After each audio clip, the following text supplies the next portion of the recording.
برای 1,000,000 حاضر این کارا رو انجام بدی یا نه؟ چای جوراب بخوری؟ چای جوراب یعنی چایی رو تو جوراب بذاری دم بکشه؟ آره، چرا که نه؟ ارزش داره. 1,000,000 دلار. کف پای خودتو لیس بزنی و یکی همون لحظه ازت عکس بگیره. بازم هر جوری من فکر میکنم اینم یه سمه، ولی بازم ارزش داره. یعنی بذار 10 تا عکس ازم بگیرن، ارزش داره. خود 1,000,000 دلار چیز کمی نیست. روی صورت خودت تتو بزنی.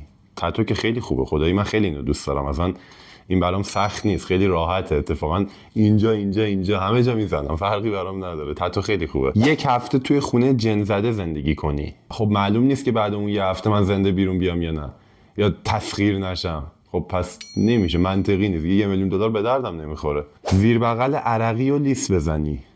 اینا چه چیزای دارک و سمیه.